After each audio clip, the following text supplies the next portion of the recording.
Okay, we are live. Welcome, everyone. Good morning, and welcome to our new series. Our Thursday morning class begins a new series, Tanya and You. And it's going to be a fascinating discussion, a fascinating journey. And I'm looking forward to taking this journey with you. So what I want to do today is I want to give a little bit of an introduction to the idea of Tanya, to the book of Tanya, to the study of Tanya. If we have time, we'll start a little bit the discussing Tanya, but just to kind of give a background to this to the book of Tanya. I want to start with the story. I may have said this story before, but the story means so much to me, so I want to repeat it again. The story is with a Jewish academic. He later became a scientist, a professor, someone who studied a lot, very knowledgeable, and he was living in Russia. He was born in Russia, raised in Russia, and later he became a refusnik during communist Russia, and eventually he was let out, and he became fully religious and lived a very religious life, and wrote books on Torah ideas, etc. He had an autobiography. His name was Yirmiyah Branover. And as a youngster, he started to come close to the Chabad movement in Russia, and he started having these discussions with a chassid. I believe his name was Motul Kazliner. And they would talk a lot about these big questions in Judaism. Is there a God? How is there a God? My relationship with God? How do I be a good person, a good Jew? What's the significance of Torah, mitzvahs? How do I deal with my struggles, with my anxiety, with my depression, with my shortcomings? Am I a good person or am I a bad person? All these important questions that he would think about, and he would have these discussions with this rabbi, with this chassid, and he always had such beautiful answers, so deep, beautiful ideas. And one day, after weeks or months of having these one-on-one discussions with him, young Mr. Branover asks the older chassid, he says, "Tell me, where did you get all this information from? Have you thought of this all on your own? Are you reading certain books? Like, where do you get this from?" So he says, "No, I have a book." And he pulls out of his pocket a pocket-size Tanya, right? We have some pocket-sized Tanyas, but this is not pocket-sized, but it's a Tanya. It's a little book, 200 pages, 300 pages. That's what it is. He says, "This is the book. It's the Tanya." He looks at the book. It's a small, relatively small book. He says, "Wow, there's a lot contained in that book. How long did it take you to read the book?" He says, "How long? A lifetime. A lifetime." He says, "You don't just read a book." And this was news to Mr. Branover, because he was used to in academia. You read a book. You read it once, maybe you read it twice, and you move on. You got the gist of it. You got the thesis. You got the ideas, and you move on. You read the next book. With the Tanya, it's not a book of information that you read and you move on. It's a book, a guide to life that you learn and you learn again and you learn again, and you try to live by it more and more and more. It takes a lifetime. Small little book, maybe 200 pages or less, but it's a book that takes a lifetime, because it's a book that changes our life. And we try to implement the ideas of Tanya every day of our life. And it's not always easy, but it gives us good perspectives and understanding who we are, the makeup of the person's psyche, the person's mind, and the person's heart, and the person's emotions, our evil inclination, our positive inclination, our neshama, our connection to God, how to deal with struggles. This is all what the Tanya is all about. I want to show about a 4-minute video that the JLI once put out. Beautiful, beautiful, like overview of what the Tanya is really all about. So bear with me as I share my screen, and we could watch this video on the Tanya together. Here we go.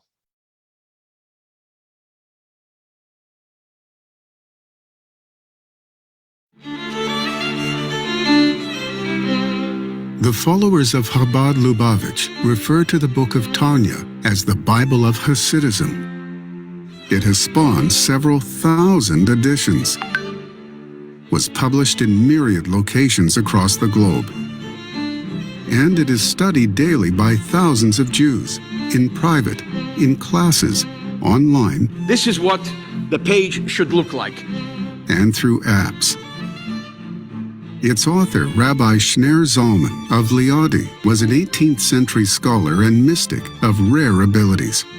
While our nation produced many great sages over the millennia, Rabbi Shner Zalman stands among the select few that tower over our people's history and power our progress to an inspired destiny. In 1775, he founded the Chabad Lubavitch Hasidic movement, and in 1796, he agreed to have his magnum opus, the Tanya, published for public benefit. For 20 years, Rabbi Shner Zalman painstakingly weighed each letter and word of his manuscript, and Jewry has spent the subsequent 200 years unpacking the gifts of guidance he invested within those sacred phrases. In the Tanya, one discovers a highly methodical presentation of the foundational principles of Hasidism: how to serve God sincerely, joyfully, how to remain humble, motivated, how to deal with inner struggles, the purpose of life, of challenge, of existence, of the individual. Insights flow with clarity, forming a cohesive river of wisdom that revolutionized Jewish thought. Surprisingly, the Tanya is not written in the style of a philosophical or theological thesis. Rather, it is framed as a response. Here is the work's purpose as expressed by its author in his foreword to the Tanya. I address those with whom I had frequent warm conversations and who revealed to me all the secrets of their hearts and minds in all that regard to their heartfelt service of God. This work is comprised of responses to many questions frequently posed by Hasidim in our land, for they seek advice and moral guidance in the service of God, each according to their spiritual station. Time no longer permits me to reply to everyone individually and in detail. Besides, people forget the responses I give them in the course of conversation. I have therefore recorded all the replies to all the questions, to be preserved for perpetuity, and to be readily available to all. There is no longer any need for people to press to be admitted to talk with me in private, for in this work, everyone can find counsel to soothe their soul, and proper guidance on any matter that one finds difficult in the service of God. Rabbi Shner Zalman was overwhelmed. He had perfect answers to difficulties that had plagued sincere worshippers since the dawn of time. Who would not wish to meet him and receive life-changing guidance? But a day has only so many hours, while he had tens of thousands of followers who streamed to his door from across Eastern Europe. He therefore set his quill to paper in an effort to do what none had dared to do before: to collect answers to a lifetime of spiritual questions from people of all walks of life. This book would contain, in his words, all the responses to all the questions, and it would be formatted so that it was readily available to all, for all Jews, for all times. The Tanya contains solutions for each individual's struggles in their spiritual and emotional lives, for the Jews of his own times, and for our struggles today.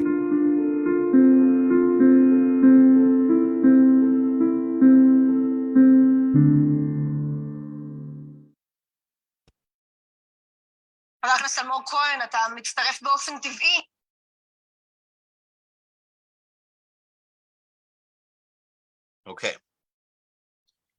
Okay, so just to add a little bit to that video, a little more information. So a little bit of the history behind the Tanya. So the Alter Rebbe, as we know him, the Rebbe Shneur Zalman of Liadi, who was the founder of the Chabad movement. You know, we know Chabad, we think about the Chabad centers, the Chabad rabbis, the outreach, the warmth, the challahs, or whatever however we associate our Chabad communities. And that is true and that is very true that today Chabad is, the largest Jewish organization. But Chabad really began with an approach to Judaism, to service of God. And it began, as we saw, with Rabbi Shneur Zalman of Liadi, we call the Alter Rebbe, the first Chabad Rebbe.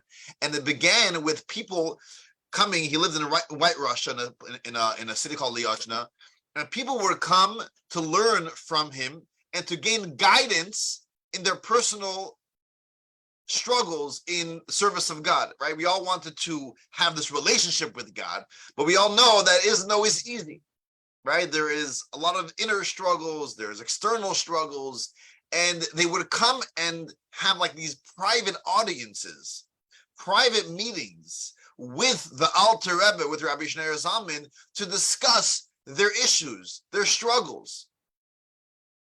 I want to be more excited when I do a mitzvah.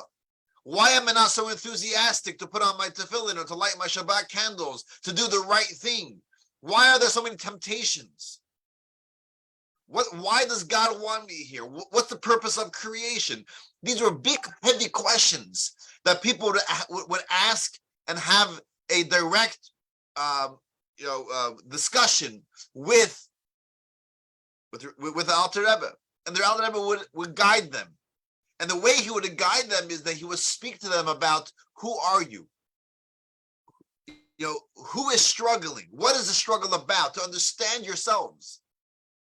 Understand we have two souls, for example. We have the struggle of the godly soul and the animalistic soul. These are ideas that the Alter Rebbe would teach one-on-one, guide them for their specific issues. And it became very popular. Word spread that there's this rabbi in White Russia who, you go to him, he has good answers. He has the tools. It works. You can enhance your relationship with God. And more people flock to the Alter Rebbe. And it got to a point where there was literally not enough time in the day for everyone to have their time with the Alter Rebbe. How many hours could, there's only 24 hours in a day. So the Alter Rebbe started writing down on many of these ideas in little booklets, in little pamphlets, and they would distribute this, and they became very popular.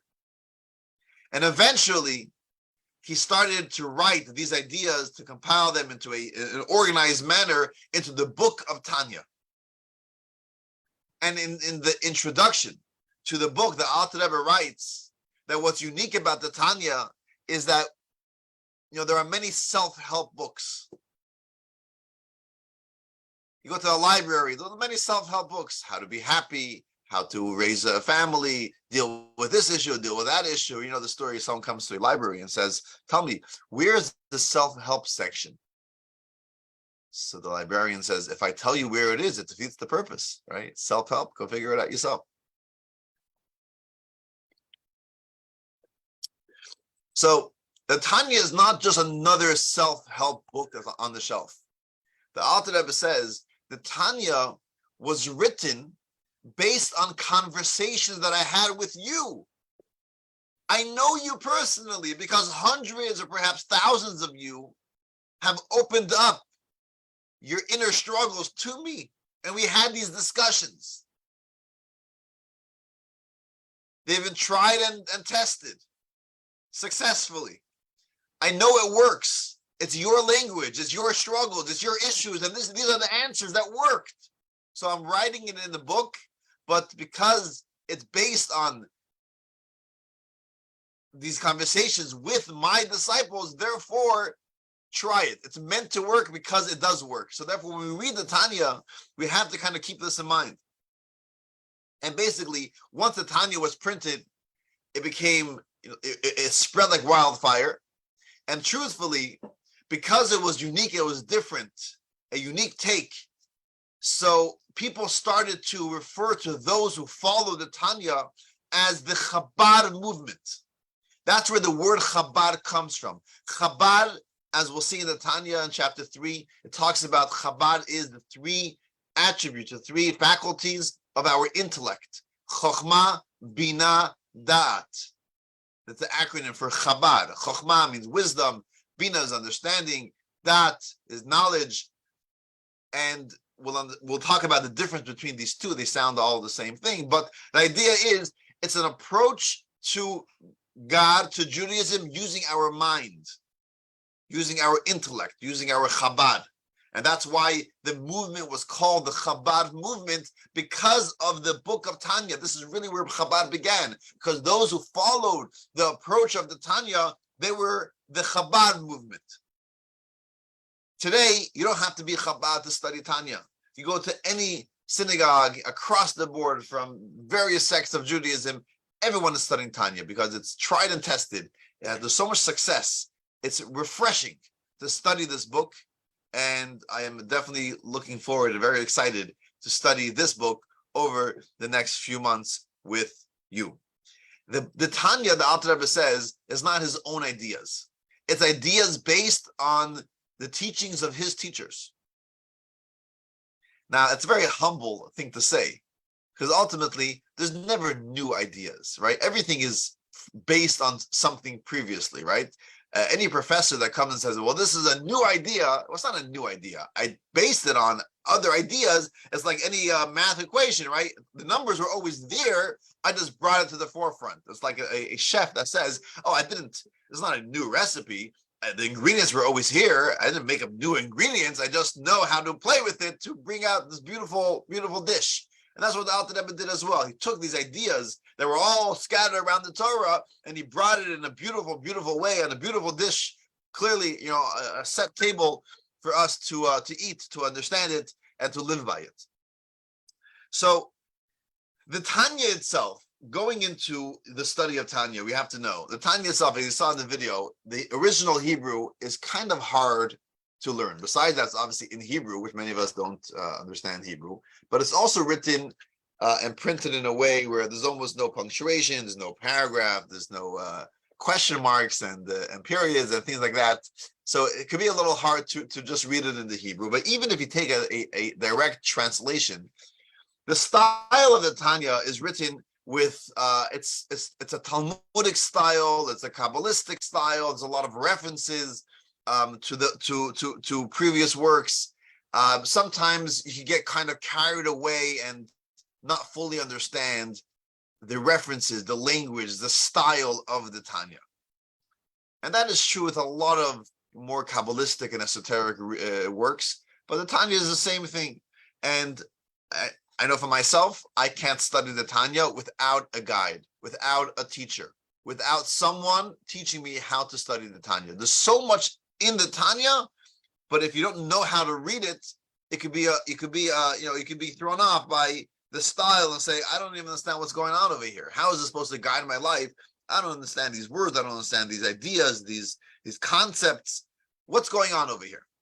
So that's why one of two things. First of all, it's important to find a good book, a good translation and interpretation to the Tanya, something that we could relate to and understand. For this class, the one that I'm recommending is the Practical Tanya. It was in the email, and I can send it again, a link. You can buy it on Amazon. You can search Google. There's many stores that carry it. Barnes and Nobles, I don't think they have it locally, but you can buy it on their website. The Practical Tanya adapted by Chaim Miller. And what he did, came out maybe a few years ago. He took the Tanya with the text, has the Hebrew text on top, and then he has the translation, but he really puts in so much extra text in between to kind of allow it to flow and to understand what's going on. Now, at the same time, it's an academic read. It's not a read that you can sit, on your couch and just kind of, before you go to bed, read an entertaining book. It's a book that you need to concentrate and understand. What I would recommend is try to cover ground, because if you're going to read a page at a time, you're not going to get the flow of things. So a chapter at a time. Now, a chapter could be 3, 4, 5 pages, even if you don't fully comprehend every detail of it, you want to get the gist of the Tanya. The first section of the Tanya is 53 chapters. From these 53 chapters, the first 18 is one flow. You can't say, I learned the half of chapter 1 and then that's it. You got to cover ground. You got to cover ground. So read a chapter at a time. Read it with this book. Don't get fully carried away. If you like to, you have more time. Read every line and go through some of the footnotes, because that's great. But the main thing is you want to cover ground. Cover a chapter at a time. Another quick note: the first half of chapter 1 is also very technical. A lot of questions from the Talmud and contradictions. Read it. Go through it. Go through it. The meat of the Tanya really begins, you could say, towards the end of chapter 1, but then chapter 2, chapter 3, chapter 4, chapter 5, these are beautiful, beautiful, beautiful chapters. Each chapter has such a powerful, powerful idea. So what we're going to do in our class over here for the next few months on a Thursday morning class, what I want to do, we'll try and see how it goes, is if we're able to read the chapter on our own throughout the week. Again, I recommend Practical Tanya, but you can take any Tanya. You can go online. Chabad.org has translations. There's classes online. There's text online. I mean, Tanya is disseminated. It's everywhere. So you could choose whatever fits best for you. But you read the chapter, and then we'll have the class to discuss the idea of the chapter. Either we'll have one class on the chapter. Sometimes the chapter is very heavy. There's a lot contained in one chapter. Maybe we'll have 2 classes or 3 classes on one chapter, depending how far we get into the chapter. But the idea is we're not going to read the text, or at least not all the text, here together. Like I said, the text could be something very technical and a lot of references, which we're not going to. That's what's one style. One style of a Tanya study is to get involved in every text and every word and to understand the deep meaning behind it. We're going to try giving you the idea of the chapter in this class. So that's the style of this class over the next while. Also, the timing of the class, if it's okay with everyone, and please let me know if it's not. Generally, we gave a half-hour class, 9 to 9:30. But what I want to do and see how it works is to have the class kind of from 9 to 9:30, and then maybe open up a little bit the last 10, 15 minutes to have maybe some discussion where we could maybe go off Facebook if that's more comfortable for people, and we can have the discussion to discuss the ideas of the chapter. So what I want to do now is I want to start just a little bit talking about the title page of the Tanya, because the Tanya, the Alter Rebbe wrote a title page, and it's almost like the mission statement of the book. And next week we'll start with chapter 1. So the title page, he first talks about the name of the book. The name of the book is Sefer Shel Beinunim, which means the book of the average person. The Alter Rebbe also wrote a book called Sefer Shel Tzadikim, the book of the righteous. But this is not this book. We're not talking about the book of the righteous. Now, we're all righteous people. Of course, we're all righteous people. But we'll see already beginning in chapter 1 and going through the first few chapters that the Alter Rebbe has a unique way of how he defines a righteous person, how he defines an average person, and how he defines a wicked person. It's not what you're thinking. But this book is for the average person, which means this is a book written for me and you. It's the Beinoni, it's the average person out there who just is struggling a little bit. It's struggling because we're not consistent. We feel like what we want to do is not what we're actually doing. Why can't I just be the person I want to be? Why can't I just be that person that I always dreamt of? My parents wanted me to be. I want to be. Why is it so hard? Why do I have good days and then I have bad days? I have days where I'm just fully involved. I'm enthusiastic. I'm excited. I'm passionate. Everything is going well. But then there are other days where sometimes I don't even recognize myself. Why am I not there where I want to be? That's the average person. That's me and you. And this is this is who the book of Tanya is written for. The person who struggles, has ups and downs, the average guy. That's the name of the book. Sefer Shel Beinunim, the book of the Beinuni, the average person. And he says the book is based on a verse from Deuteronomy. The verse is Ki karoiv elecha hadavar ma'od. This idea of to be close to God and to have a relationship with God, to develop a feeling of love to God. You know how easy it is. Karev elecha, the Torah tells us, it's very close and near to you. Beficha, with your mouth. Bilvavcha, in your heart. La'asoisa, in action. Thought, speech, and action. It's not so difficult. It's very close. It's very easy. And when you read this verse, or perhaps I know when I read the verse, Ki karev elecha, you're telling me it's easy? To have a love for God is easy, it's simple. I mean, it's cliche, I love God, but do I really have a feeling of love to God? There are things that I love. I love vanilla ice cream. A good piece of steak, I love. I love to listen to a beautiful rendition of a beautiful nigun, a beautiful song. I love it. A good book, a good novel, I love. I have a feeling of love. I get excited.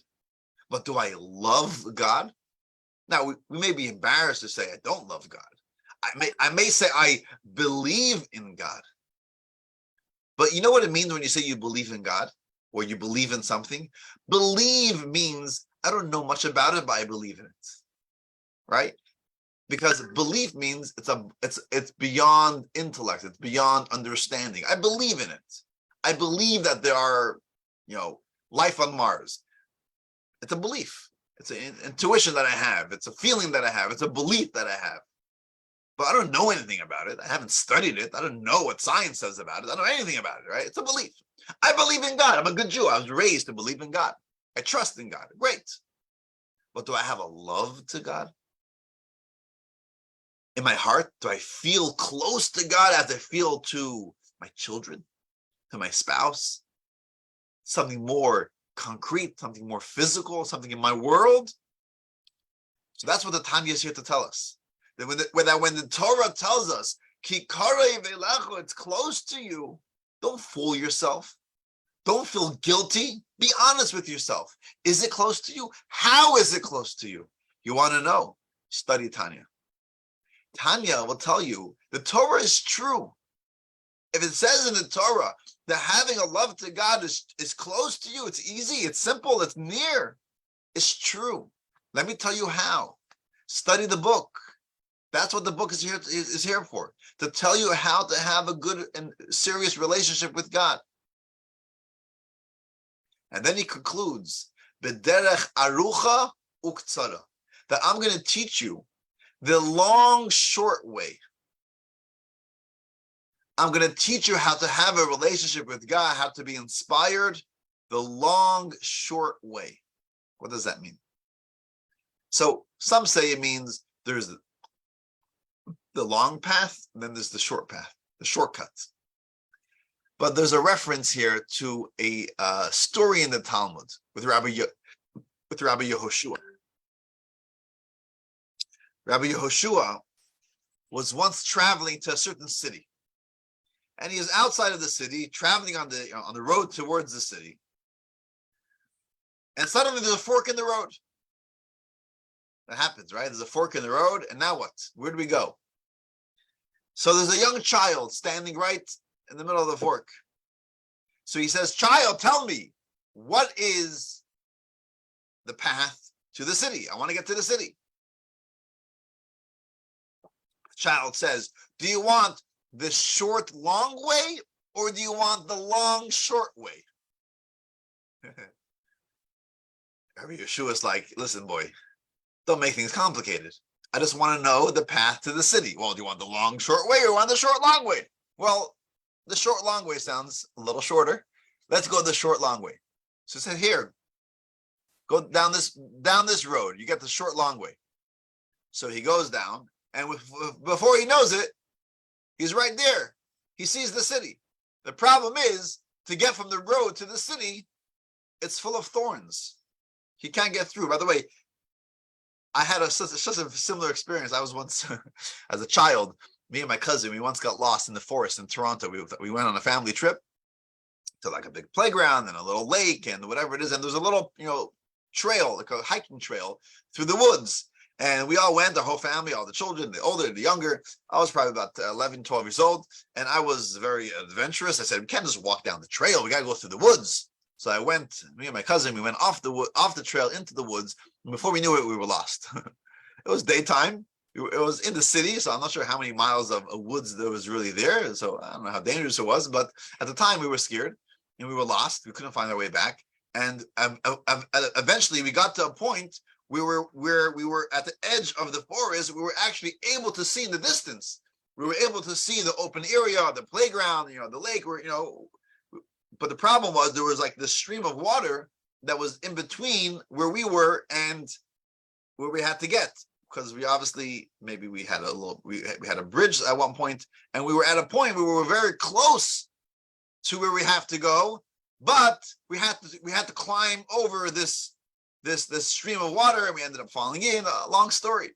So Rabbi Yeshua had a similar experience, right? So he comes to the city, but he's very close to the city, but there is thorns. So he comes back to the child and says, child, I asked you for the way of the city. It's full of thorns. He says, yeah, I gave you the short, long way. It's short in distance, but it's long because you got to go through that thorny path. It's like the GPS today, right? You can have settings. Do I want to have the fastest or do I want to have the closest, right? It's not always the same. I can take a city, city streets. So geographically, I'm driving, less miles, but it takes longer because it's slower driving. There's traffic lights, right? That's the short, long way. So he said, okay, take the long, short way. The long, short way was a windy trail, but eventually it was straight to the city. So it was longer, but it was shorter. So that's the reference that the Alter Rebbe makes over here to this book. It teaches you to serve God, but we're teaching you the long, short way. Don't expect cheap inspiration. Don't expect short-lived inspiration. You want to get inspired. I go and put on a great song. I go to hear a lecture. I go to a concert. I'm inspired. Wow, it's so warm. It's so exciting. But then I come home and it's gone. It's gone. Then that's the short, long way. The long, short way it's long. It's not easy. You got to study. You got to understand. But when you internalize it, when you make it real, it's the long, short way, because that's the way where you get there and you have it. You have the tools. It's long lasting. It's like I could get, I'm cold. I want to warm up by the fire. So I warm up by the fire. But when I leave the fire, I'm not warm anymore. But if I go home with the tools, I go home with some firewood, I go home with some matches, with a lighter, I know how to light a fire in my own home. Oh, now I can warm up wherever I am. That's what the Tanya is. It's the long, short way. It's long. It takes time. It's not always easy. But we give you the tools where if you go down the path, the long path, it becomes very short to serve God because it's real. It's internalized. It's not the cheap inspiration. It's the expensive inspiration that lasts long. So that is the title page of the Tanya, where the Tanya introduces what this book is about. What is our mission statement? Our mission statement is there's a verse that serving God is close. It's near. It seems to be simple. It's attainable. How is that so? Let's not fool ourselves.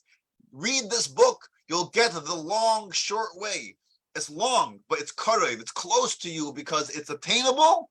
And if you do it right, it can be long lasting as well. So that's the title page. We'll leave you with that. Next week, Thursday morning, we'll continue with chapter 1 of the book. If you have the book already, great. If you do not have the book, I recommend that you buy the book, purchase the book, Practical Tanya. Reach out to me if you need the link, or if you'd like for me to purchase it for you. If you're local, that might work. Let me know. And if you want to go with a different Tanya, you don't have to take this translation. There are many other translations. You could just go online and read it online with the translation on Chabad.org or others. And we'll get into the meat of things next week, talking about the godly soul, the animal soul. That's already next week's discussion. Okay, we'll leave you with that. Thank you all for joining. I'm going off Facebook right now.